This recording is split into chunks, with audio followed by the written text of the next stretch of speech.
आज हम करने वाले जनरल साइंस जो प्रमुख वैज्ञानिक और उनकी खोज के बारे में जो आरआरबी में प्रीवियस ईयर कई बाहर आ चुके हैं। तो चलो स्टार्ट करते हैं बिना टाइम वेस्ट किए हुए हैं।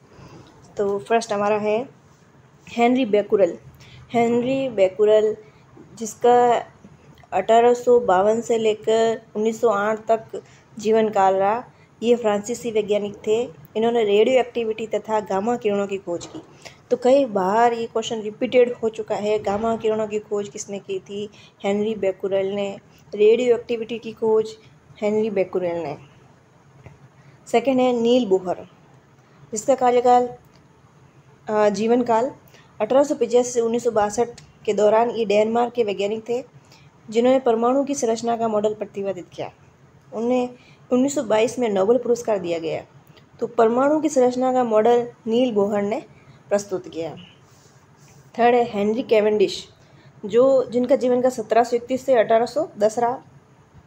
ये ब्रिटिश वैज्ञानिक थे जिन्होंने हाइड्रोजन को तत्व के रूप में खोज की। Henry Cavendish. जेम्स चैडविक, जिनका जीवन का 1891 से 1974 रहा। ये ब्रिटिश वैज्ञानिक थे जिन्होंने 1932 ईस्वी में परमाणु की रचना में विद्युत आवेश रहित परमाणु कण न्यूट्रॉन की खोज की। नेक्स्ट है कोपरनिकस, जिनका जीवन का 1473 से 1543 है। ये पोलैंड के खगोलशास्त्री थे जिन्होंने सबसे पहले बताया कि पृथ्वी स्थिर नहीं है और सूर्य के चारों ओर घूमती है। मैडम मेरी क्यूरी, ये पोलैंड के वैज्ञानिक थी। बाद में फ्रांस की नागरिकता ग्रहण कर ली। इन्होंने रेडियम की खोज की। तो रेडियम की खोज की थी मैडम मेरी क्यूरी। इन्हें 2 बार 1903 और 1911 में नोबेल पुरस्कार मिला। नेक्स्ट है हमारा जॉन डाल्टन।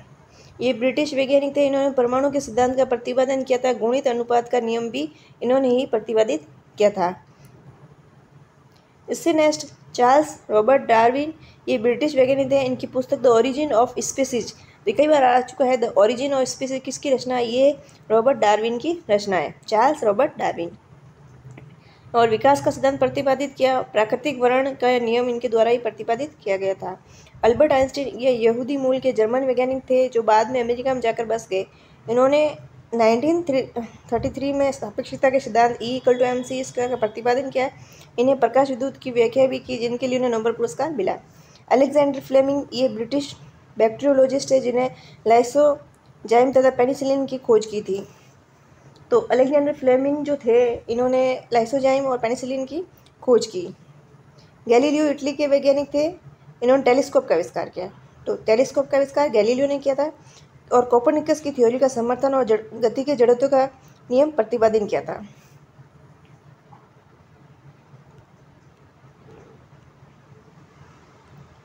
विलियम हार्वे, ये ब्रिटिश डॉक्टर थे जिन्होंने रक्त परिवहन की खोज की, रक्त परिसंचरण तंत्र की खोज की थी विलियम हार्वे ने। तो कार्य की भ्रूणी का प्रयोगात्मक अध्ययन किया था। नेक्स्ट है एडवर्ड जेनर, ये इंग्लिश डॉक्टर थे। इन्हें चेचक के टीके की खोज की। एडवर्ड जेनर ने चेचक के टीके की खोज की। जेनर चेचक।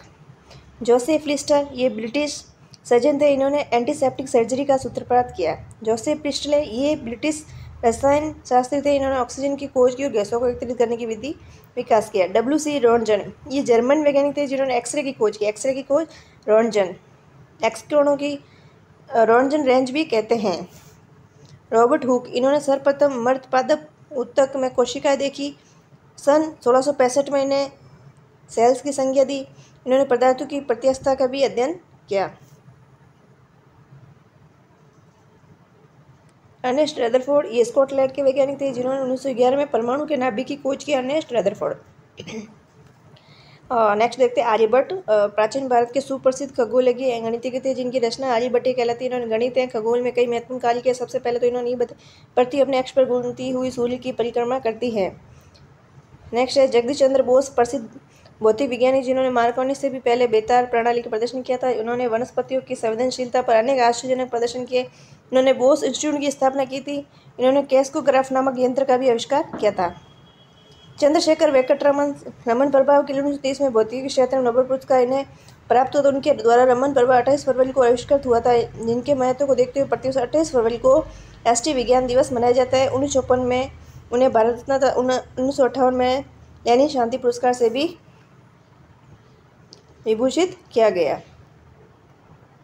नेक्स्ट है बीरबल साहनी, प्रसिद्ध वनस्पतिज्ञ जिन्होंने अपने अनुसंधान क्षेत्र के अंतर्गत कुछ फर्नों की सजातीय और संरचना का निर्णायक कार्य किया। फर्नों की सजातीय और संरचना का निर्णायक खोज किए। मेघनाथ साहा भौतिकी के विश्व प्रसिद्ध सिद्धांत थे। मात्र 30 वर्ष के इलाहाबाद विश्वविद्यालय के प्रोफेसर के पद पर नियुक्त थे। तापीय आयनन सिद्धांत है थर्मोडायनेमिक्स। इनके अध्ययन अनुसंधान है इनके अनुपम कृति the history of Hindu science. Meghnath Saha. The history of Hindu science, Meghnath Saha. Doctor Salim Ali, ये प्रसिद्ध प्रकृति विज्ञानी पक्षी विशेषज्ञ थे। इन्हें भारत का बर्ड्समैन भी कहते हैं। इन्हें 1976 में पद्म विभूषण, 1983 में वन्य प्राणी संरक्षण पुरस्कार सम्मानित किया गया। डॉक्टर होमी जहांगीर भाभा, भारत में 1948 में गठित परमाणु ऊर्जा आयोग के अध्यक्ष होमी जहांगीर भाभा थे। परमाणु अनुसंधान केंद्र बाद में भाभा के संस्थापक थे। वे संयुक्त राष्ट्र संघ द्वारा आयोजित प्रथम परमाणु ऊर्जा के शांतिपूर्ण प्रयोग अधिवेशन में भी अध्यक्ष रहे। वे Tata institute of fundamental research के भी पहले निदेशक थे।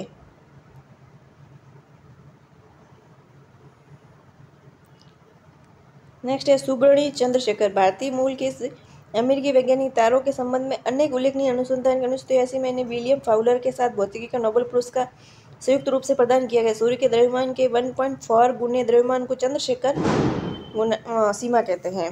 हरगोविंद खुराना, आनुवंशिक में प्रोटीन संश्लेषण में अत्यंत उल्लेखनीय अनुसंधान किए। आनुवंशिक कोड की खोज की। 1968 में इन्हें अमेरिकी सहकर्मियों के साथ चिकित्सा विज्ञान का नोबेल पुरस्कार प्राप्त हुआ। सतीश धवन, भारतीय अंतरिक्ष अनुसंधान संस्थान इसरो बेंगलुरु में स्थित के भूतपूर्व अध्यक्ष हैं। इनके अथक प्रयास से आर्यभट्ट, रोहिणी, एप्पल जैसे उपग्रह अंतरिक्ष में प्रक्षेपित किए गए। इन्होंने सुपरसोनिक एवं ट्रांसोनिक विंड टनल के निर्माण में योगदान दिया।